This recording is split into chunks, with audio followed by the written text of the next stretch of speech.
அனைவருக்கும் காலை வணக்கம். இன்னைக்கு மார்ச் 3ஆம் தேதி திங்கட்கிழமை. இந்திய தொழில்துறையின் தந்தை ஜம்ஷெட்ஜி நுசர்வான்ஜி டாட்டா இந்திய தொழில்துறையின் தந்தை அப்படின்னு சொல்லி அழைக்கப்படுறார். இந்திய பொறியியலின் தந்தை விஸ்வேஸ்வரய்யா.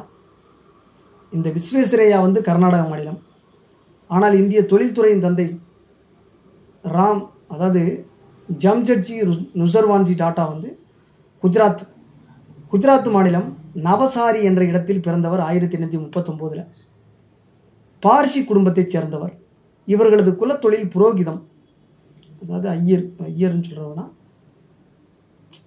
புரோகிதர் அப்படின்னா என்ன சொல்கிறது, புரோகிதம் செய்கிறவங்க.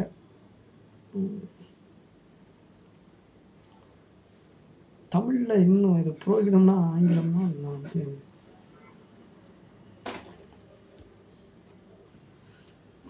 கிராமத்து பாசையில் சொன்னால் பூசாரின்னு ஞாபகம் வச்சுக்கங்களேன், புரோகிதம்னா. ஆனால் இவரது தந்தை அந்த மரபை மாற்றி துணிச்சலுடன் வணிகத்தில் ஈடுபட்டார். பம்பாயில் ஒரு ஏற்றுமதி வணிக நிறுவனத்தை தொடங்கினார். ஜம்ஷெட்ஜி 14 வயதில் மும்பைக்கு வந்தார். எல் பின்ஸ்டோன் கல்லூரியில் படித்து கொண்டிருந்த போது அப்பாவுக்கு வியாபாரத்தில் உதவி வந்த இவர் 1858 படிப்பு முடிந்தவுடன் முழு வரிகளாக சேர்ந்தார். அப்போது இங்கிலாந்து, அமெரிக்கா, ஐரோப்பா நாடுகளுக்கு பயணம் மேற்கொண்டு தனது வர்த்தக அறிவை மேம்படுத்தி கொண்டார். அங்கெல்லாம் இந்திய நிறுவனங்களுக்கு நல்ல வரவேற்பு இருப்பதை புரிந்து கொண்டார். தந்தையின் நிறுவனத்தின் கிளைகள் ஜப்பான், சீனா, ஐரோப்பா, அமெரிக்காவில் உருவாக இவரது உதவி பெரிதாக இருந்தது. இவர் தனது அப்பாவின் நிறுவனத்தில் 29 வயது வரை வேலை பார்த்து வந்தார். 1868 21,000 முதலீட்டில் சொந்தமாக ஒரு வணிக நிறுவனத்தை தொடங்கினார்.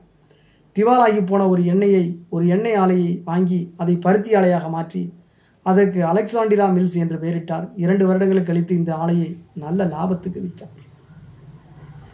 1874 இன்னொரு பருத்தி ஆலையை நாக்பூரில் நிறுவினார். தொடர்ந்து பல ஆலைகள் நிறுவினார்.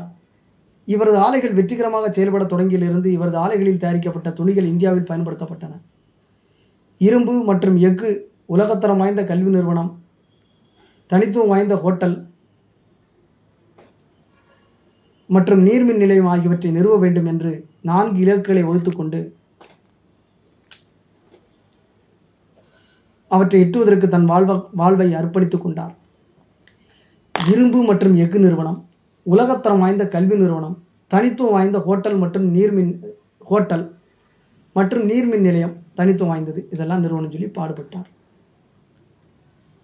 தன் வாழ்வை அர்ப்பணித்தும் கொண்டார், டெடிகேஷன் பண்ணிட்டார். தற்போதைய இந்தியாவின் மிகப்பெரிய தொழில் சாம்ராஜ்யமாக திகழும் டாடா குழுமத்துக்கு அஸ்திவாரமாக இவரிட்ட அஸ்திவாரம் இருந்தது. எப்போதும் தன் தொழில்நுட்ப அறிவை வளர்த்துக் கொள்வதில் மிகவும் உறுதியாக இருப்பார்.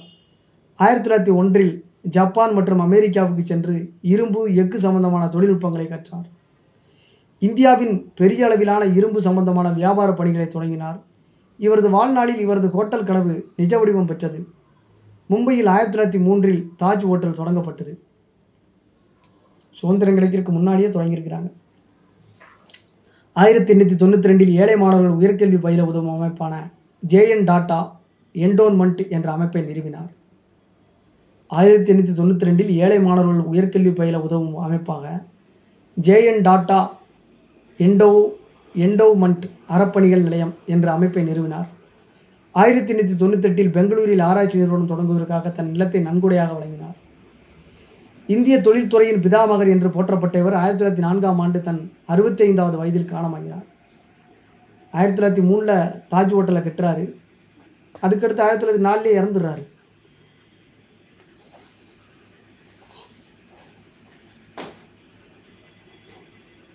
இவரை கௌரவிக்கும் விதமாக ஜார்க்கண்டில் உள்ள ரயில் நிலையத்துக்கும் ஒரு ஊருக்கும் டாடா நகர், ஜம்ஷெட்பூர் என்று பெயரிடப்பட்டுள்ளது. இவரது பெயரில் தபால் தலைகளும் வெளியிடப்பட்டிருக்கிறது. 1839 பார்சி குடும்பம், குஜராத்து. அந்த பார்சி குடும்பத்தில் பிணம் ஒருத்தங்க இறந்து போயிட்டாங்க அப்படின்னா அந்த பணத்தை சுடுகாட்டில் அப்படியே ஒரு மேடையில் வச்சுருவாங்க, வெட்ட வழியில். அந்த மூடியில் திறந்தே வச்சுருவாங்க, அந்த உடை எதுவும் இல்லாமல். அதை காக்கைகள் கொத்தி தின்னும், கண்களை கொத்தி தின்னும், பல உறுப்புகள் அனைத்தையும் கொத்தியே தின்னும்.